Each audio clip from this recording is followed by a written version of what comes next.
And the challenge now is to come up with a unified message.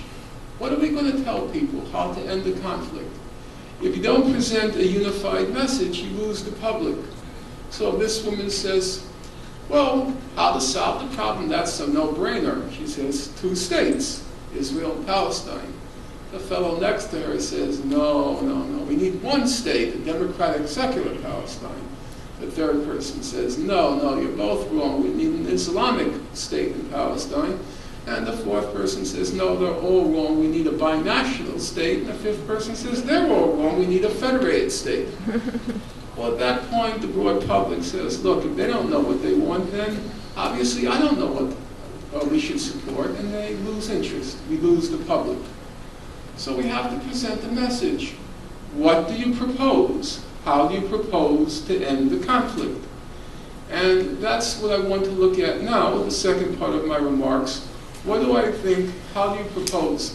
And that's a difficult question in politics. The question is, on what basis do you set a goal? How do you set a goal in politics?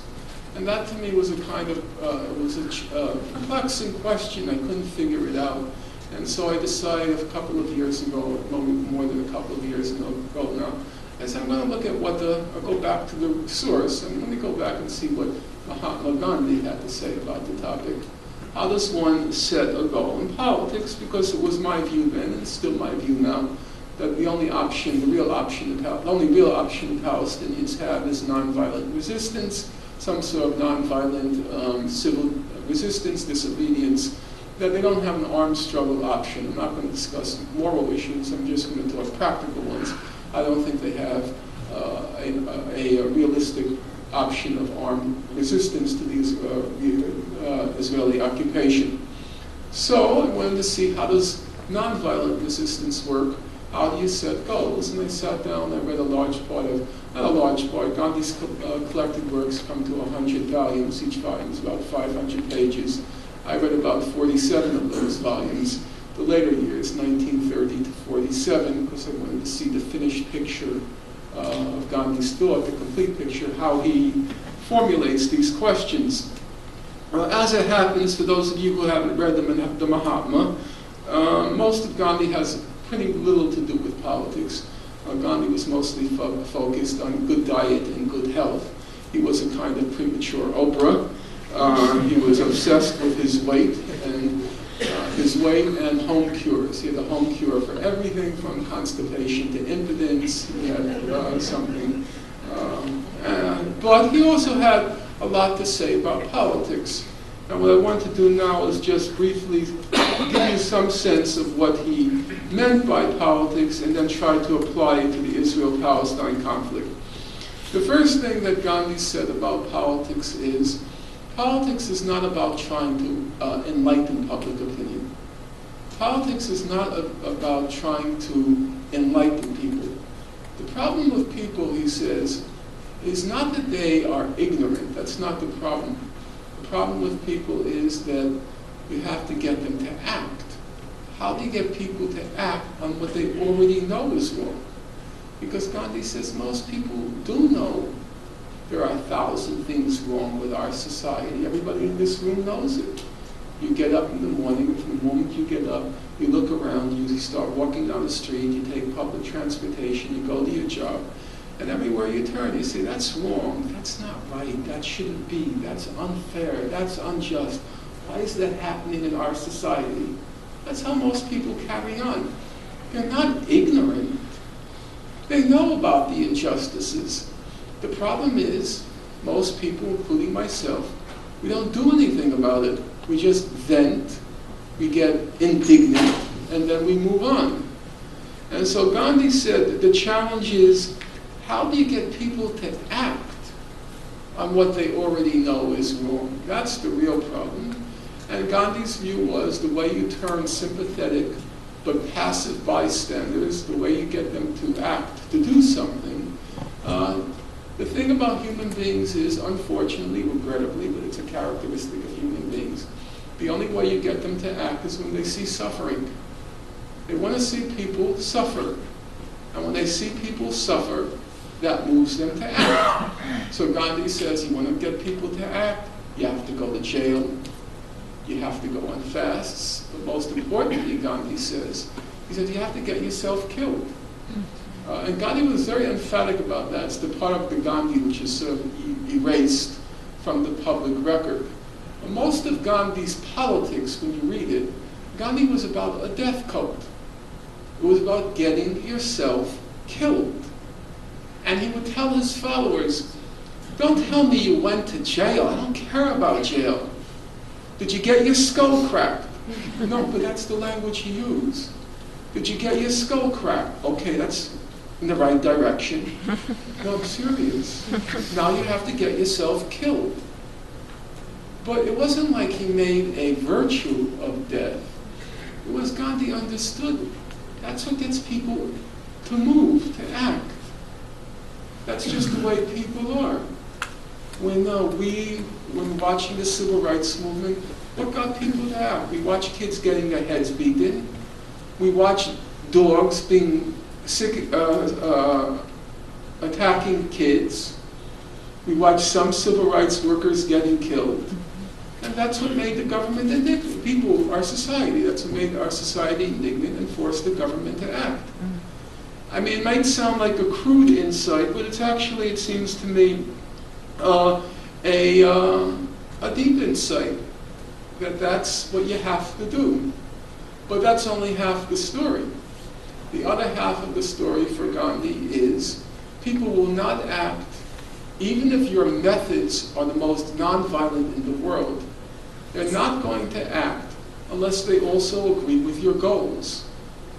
There has to be, in the public's mind, not only must your means be legitimate, your ends have to be legitimate. Because if they don't agree with your goals, you're not going to get the public to support you. So what does that mean practically? Let's take our own society. Our own society public opinion polls shows divide almost right down the middle. 50% call themselves pro-choice, 50% call themselves pro-life. On the issue of abortion, it's almost right down the middle. So who here has the courage of his or her convictions and is willing to raise his or her hand and volunteer the fact that I am very pro-choice? Raise your hand. Okay, I can see on this woman's face this is a serious issue. I am pro-choice, and no ifs, ands, or buts about it. If you don't like it, I'm going to take that microphone and break your skull in Gandhi fashion. Okay, good. So let's take a hypothetical, a thought experiment. Imagine the 50% of Americans who call themselves pro-choice. They decide we're going to use a Gandhian strategy. We're going to march en masse, all 150 million of us. We're going to march down to every abortion clinic in the country. We're going to surround it. And we are going to go collectively en masse on a fast until the death, until and unless the abortion clinics stop performing abortions. So nobody can take fault. Nobody can fault them for their tactic. They're real Gandhians. We're not inflicting harm on anyone. We're willing to kill ourselves for what we believe. Okay? Will that persuade you to change your view on abortion? No, of course not. No. Most people, they hear, most pro-choice people, they hear, they're going on a fast until the death. Oh, really? I hope they do die. I hope they don't drop dead for that matter. So, unless the public agrees with your goals, the nonviolence is not going to work. So what does that mean in the case of the Israel-Palestine conflict? In the case of the Israel-Palestine conflict, it seems to me the only way to set a goal is to see where public opinion is. What's the maximum that public opinion will consider to be legitimate? And if you go beyond it, you're going to lose the public. And so we have to find a standard which the public will be willing to embrace, willing to support, so we can get that public to turn from passive, sympathetic bystanders into an active movement to try to achieve justice in the conflict. So what is the standard? What will the public consider legitimate? What will the public consider fair? And here it seems to me the current era, the era in which we live now, for better or for worse, and I'm not going to make an argument, I'm just going to state it as a thesis, a postulate, In the current political environment in the world today, most of the public accepts international law and human rights law as legitimate arbiters of what's just and what's fair. How do you resolve a conflict? Let's look at what the law has to say. How do you resolve a conflict where human beings are enduring great suffering? Okay, let's see what human rights law has to say. Let's see what human rights organizations have to say. Most of the public is willing to accept human rights law, international law, as legitimate arbiters of what's just and unjust. And so I think if we want to look for a solution, one of the problems with the Israel-Palestine conflict is so much of solution finding is based on personal feeling. So a typical question, if you've been involved in this conflict for a long time, a typical question is, do you support one state or two states? There's no conversation in the Israel-Palestine conflict that lasts more than, say, 30 seconds before that question comes up. And when I'm asked that question, I always respond, what difference does it make? The issue is not what I support. This is not like going to a restaurant and choosing an item on your menu. This is politics. Politics is about, if we're serious, is about trying to mobilize a public, a movement. It's called a movement. And if you want to build a movement, you have to gauge what the public is ready to support. Personally, I don't support two states. I don't support one state. I'm very old-fashioned. I support no states. That's where I come from politically. But it's completely beside the point.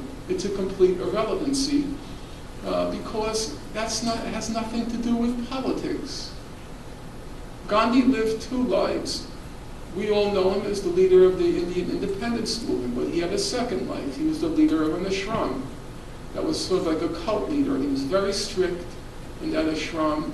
And you could say, but it's not fair to say, but he had his own eccentricities. I don't think they were eccentricities, but it can be said.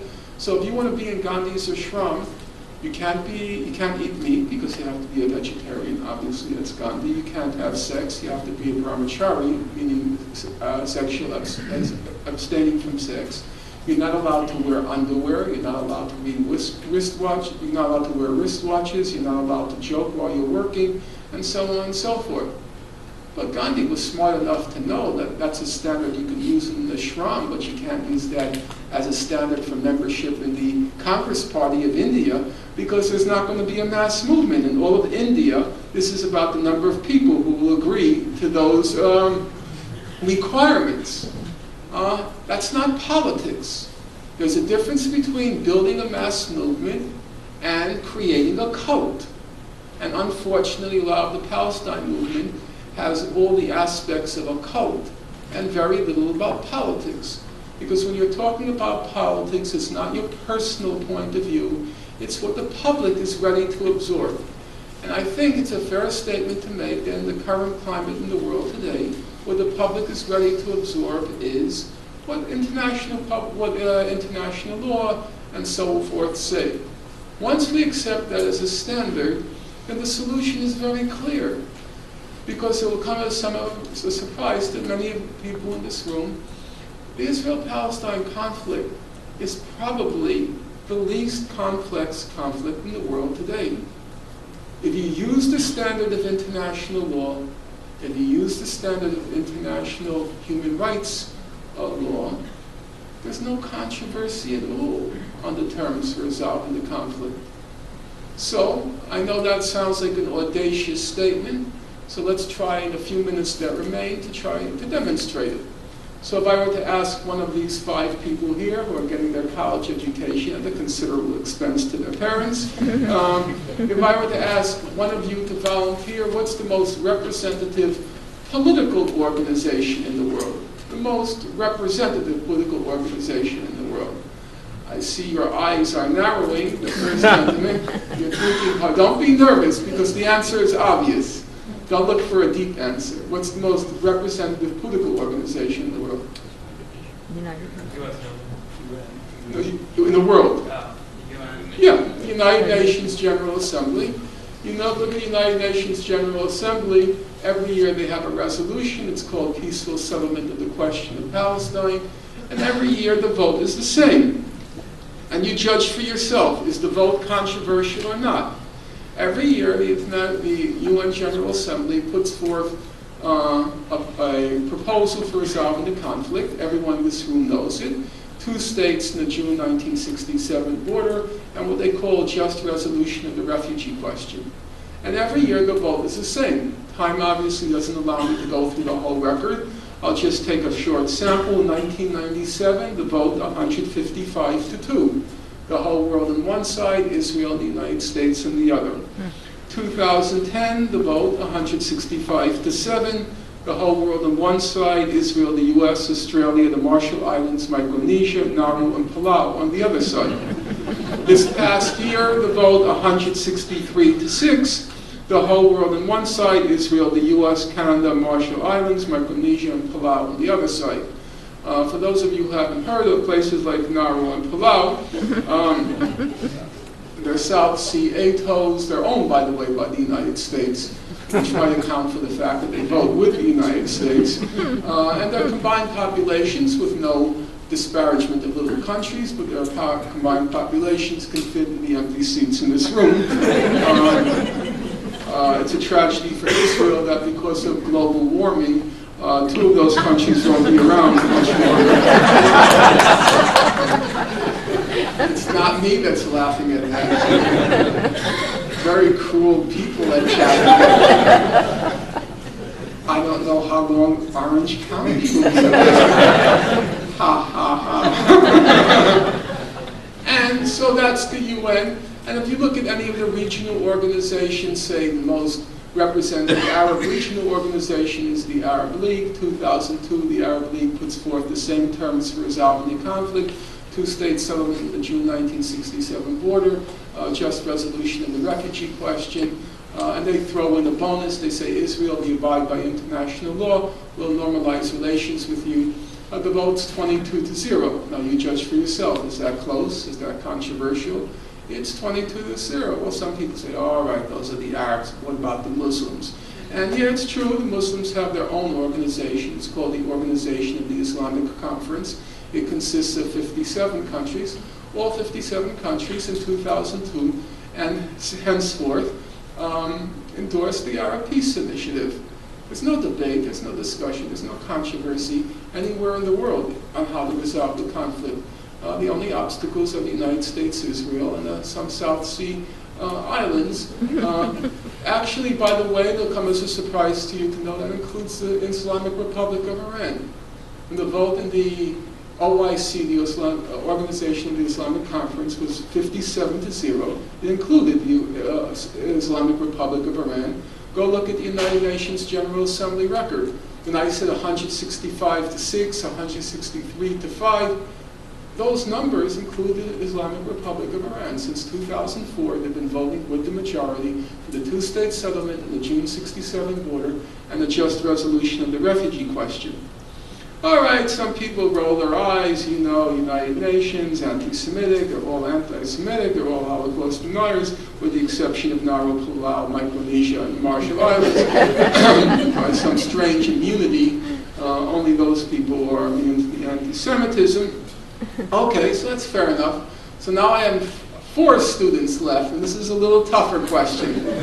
He's now free, so I'm going to ask him, of the 4 of you, I know that nervous laugh. Can any of you 4 name the most respected legal body in the world? What would you guess? Okay, that's not a bad answer. Very good. Okay, he first said the ICC, the International Criminal Court, but then he amended his response and he said ICJ, the International Court of Justice. I think the second answer is the more accurate one because ICC doesn't still have even American membership. Okay, so in 2004, the ICJ, the International Court of Justice, it renders what's called, the technical term is an advisory opinion on the wall that Israel has been building in the West Bank.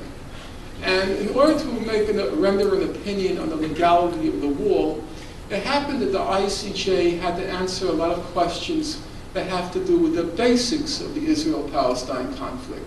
So, for example, the ICJ had to answer the question, whom does the West Bank belong to? Because if the West Bank belongs to Israel, then of course Israel has a right to build a wall on its property. If the West Bank belongs to the Palestinians, well, of course, you don't have a right to build a wall in your neighbor's property. Everybody in Orange County understands that. Especially if the wall that you build in your neighbor's property happens to go around their swimming pool. You don't have a right to do that. And then the ICJ had to rule on who does East Jerusalem belong to?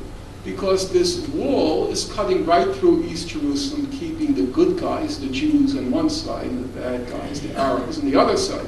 Now, if East Jerusalem belongs to Israel, of course it has the right to build a wall there. Anyone has the right to build a wall on their property. And then the third question is, this wall takes what the ICJ calls a sinuous route. That means like a winding route. It goes all around the major settlement blocks in the West Bank. And so the ICJ had to decide, are these settlements legal? Because if they're legal, of course, the country has the right to build a fence, as it were, at the edge of its settlements to protect them. Anyone has a right to do that with their property. You're not allowed to protect what you illegally stole. You have to leave.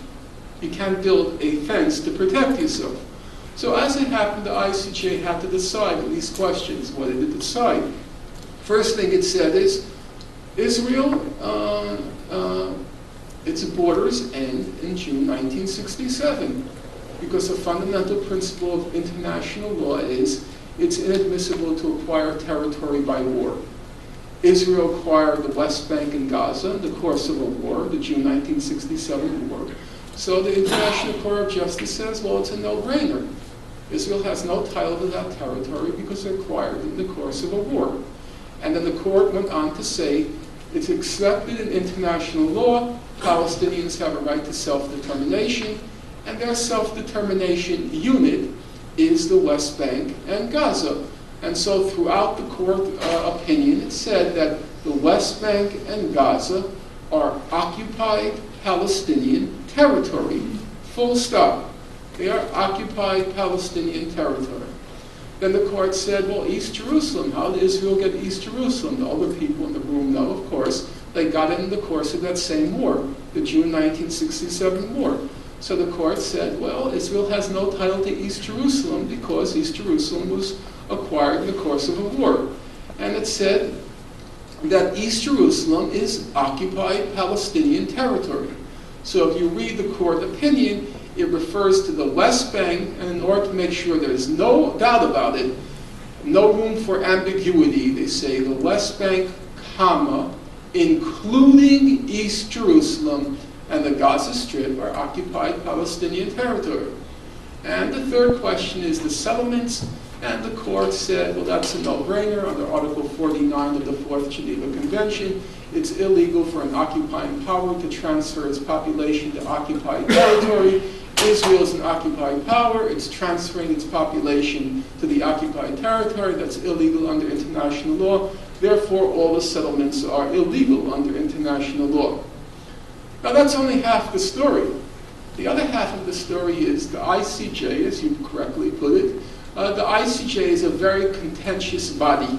It's composed of 15 judges, very independent-minded, generally quite sharp intellectually, and you know a lawyer who knows his stuff. They can be very shrewd, very independent, and I've read through many ICJ opinions for various things I've been studying. Usually the votes are quite close in the ICJ. But in this particular case, on the 3 points I just mentioned, borders, Jerusalem, and settlements, of the 15 judges, not one dissented. Not one.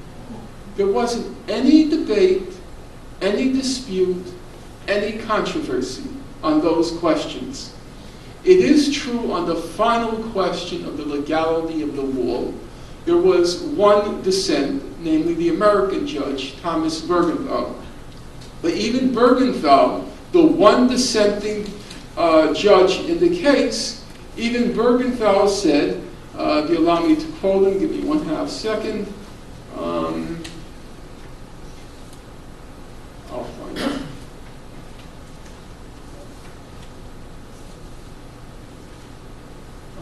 I'll just do it because I have quite a good memory. Bergenthal said that, he said, there is much in the majority opinion with which I agree, and then he went on to say the fundamental question of the settlements. He said there can't be any question, but under Article 49 of the Fourth Geneva Convention, the settlements are illegal. So even the one dissenting judge in the question of the legality of the wall, he made a point of stating that on the critical issue in the Israel-Palestine conflict, namely the settlements, he agrees with the majority. So there was no controversy whatsoever on that issue. And for those of you who follow the Israel-Palestine conflict, they have all this lingo. One of it is called the peace process, and in the peace process there's this thing called the permanent status issues, the final status issues, which are allegedly so complicated you're supposed to wait till the end of the negotiations to even treat them. Who here has the knowledge to tell us what are the permanent status issues? Who can name them? Jerusalem. Okay, East Jerusalem is one. Right of return. Refugees is two. Yeah. That's refugees. Water used to be, but it's kind of been dropped now, and it's now included in borders. Borders is three, and what's the fourth? No, settlements. Oh. So the four final status issues are borders, Jerusalem, settlements, and refugees. So as it happens, the International Court of Justice reached complete consensus on three of those issues. It happened that the question of the refugees didn't come up because it wasn't germane, it wasn't relevant to the question of the wall. But it is true that the main human rights organizations have weighed in on the question.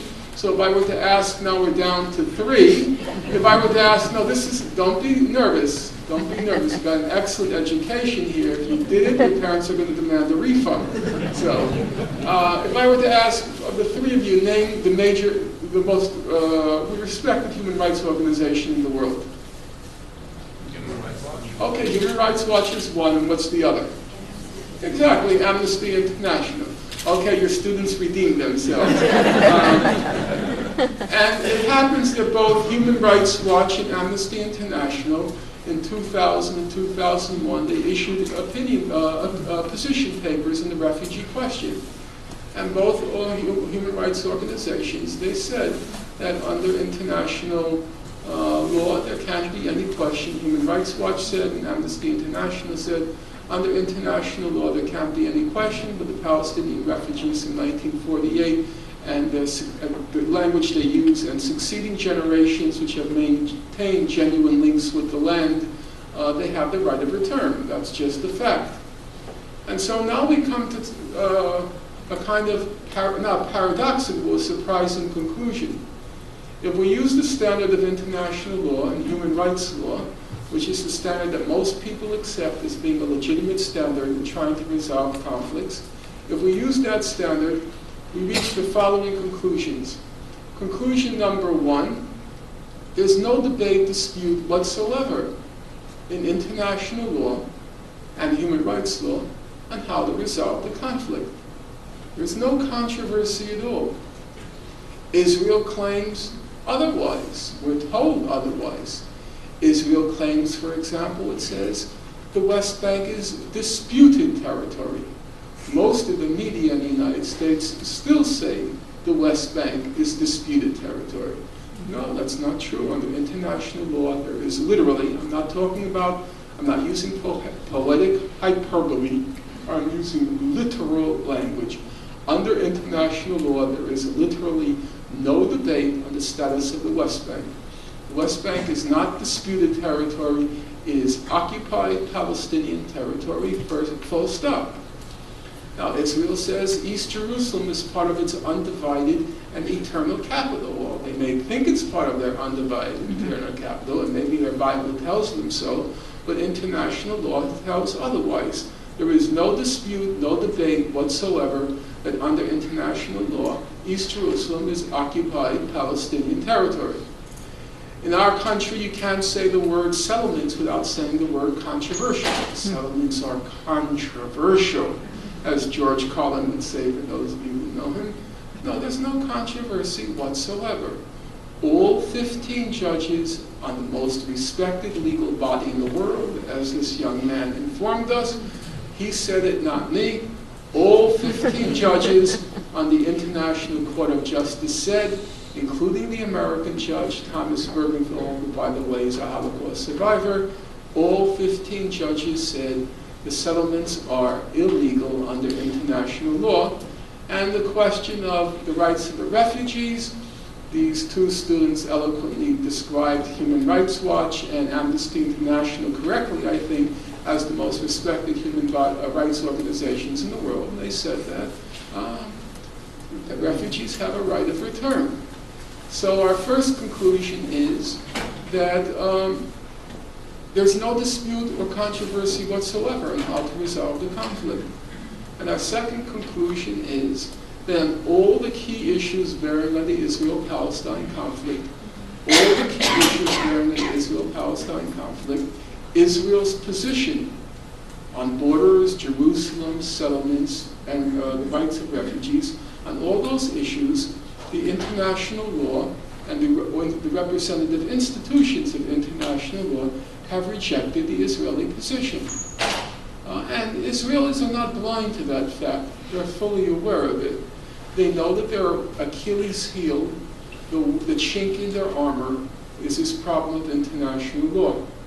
So if you, for example, look at the negotiations that took place in 2008 between the Israelis and the Palestinians, the chief Israeli negotiator was Tzipi Livni, who was the foreign minister at the time. And at one point, she's talking to the Palestinians, and she just said point blank, she said, I am a lawyer,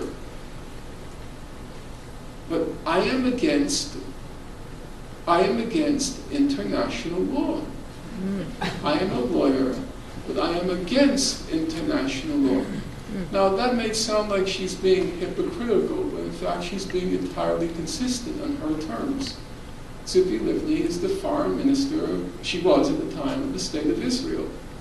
Her professional responsibility is to defend the positions of the Israeli state. And she was fully aware that it was impossible to both defend the official positions of the Israeli state and to support international law. That one of them had to go, and she said international law had to go. And because she recognized, she wasn't blind to the fact that on the standard of international law, the Israeli position is untenable. So how to solve the conflict? I think the way to solve the conflict is very simple. And this is the message, what our message should be. And the message should be, when you ask, okay, you say terrible things are happening there, we know that, we've seen it, we're not arguing with you. We want to know, how do you want to solve this conflict? The answer is very simple. It can be put in 3 words. We want to enforce the law. That's it. We're not asking for the sky, the moon, the stars, the universe. All we want is to see the law enforced. That's it. And I think that message can win. Now, I don't want to be Pollyannish about it. I don't want to say, I don't feel an obligation, as some speakers do, to lift your spirits and give you hope. No, that's not my thing. I'm not a preacher. But I do believe there's a good rational grounds for optimism that if we, there's one factor I left out, of course. Nothing can happen unless the Palestinians engage in a mass movement to reject the Israelis. I'm a resolute atheist, and as a resolute atheist, I strongly believe God helps those who help themselves.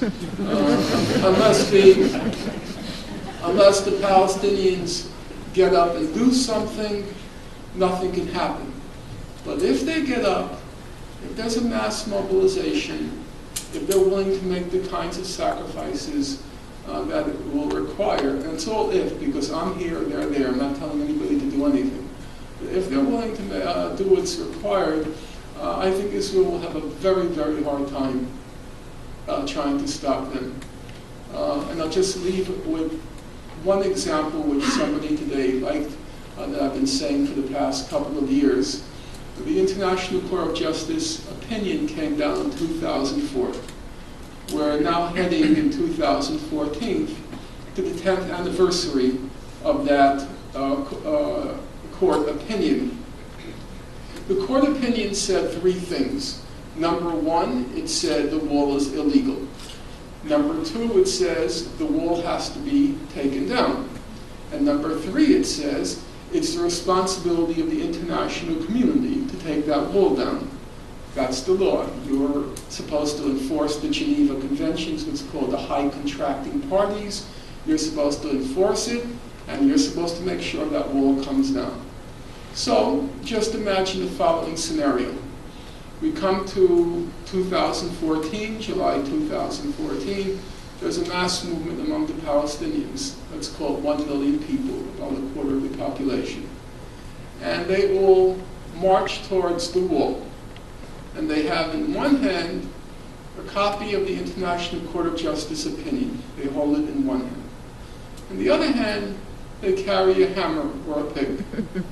And they go to the wall and they make their intentions very clear. They say, all we're doing is what the International Court of Justice said was supposed to be done.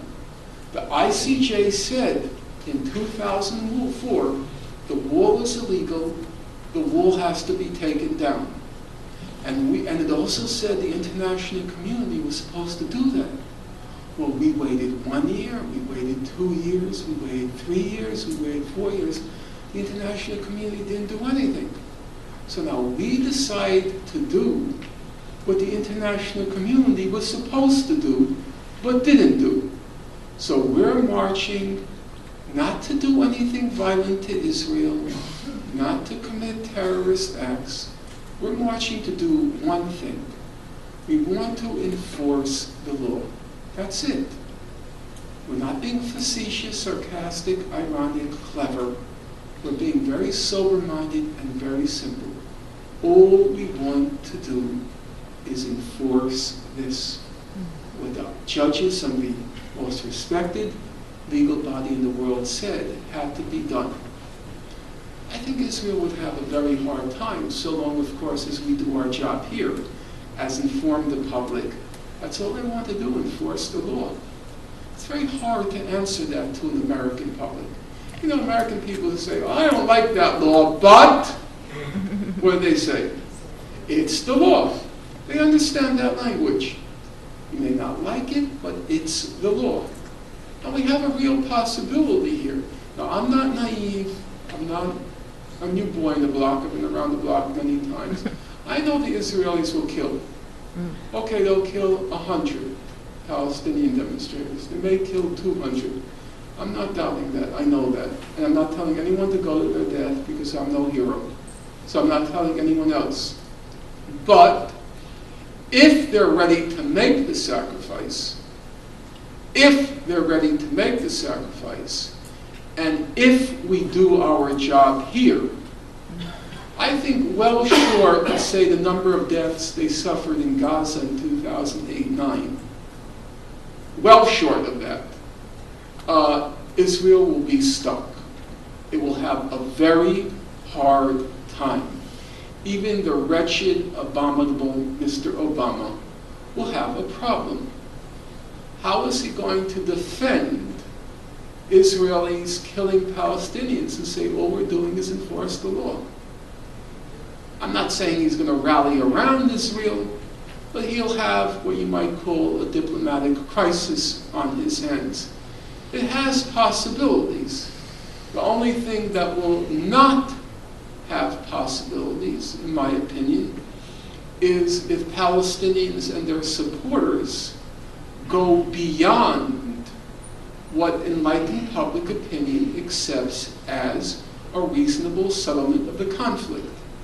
So, some Palestinians and their supporters say we support one state, or we refuse to recognize Israel, or language of that sort. The law is a package deal. You can't pick the parts of the law that you like and fall silent in the parts that you don't like. You can't say, I have the right to walk at the green, and then somebody says, and what do you say about the bread? Well, I have no opinion on the bread. No. If you have a right to walk at the green, it's because under the law, you have an obligation also to stop at the red. Mm-hmm. The law is a package deal. The law says Israel is a state. It's a state under international law, and you have to recognize it as a state. That's the law. Now, if you don't want to do that, then logic tells you, you can't use the law as a weapon. You lose it, because then you just become a hypocrite. You say, I like that law, but I don't particularly like that law. No, as this woman correctly said, Americans say you may not like it, but it's the law. And so, if you choose to ignore international law, it means you lose the law as a weapon. And in my opinion, for what it's worth, and I hope I've at least caused you to think about it, I think Palestinians, number one, their most powerful weapon is the law, and number two, it happens to be on all the critical questions of the conflict, to the good fortune of the Palestinians, on all the critical questions, borders, refugees, Jerusalem, and settlements, the law is on their side. Okay. Thank you.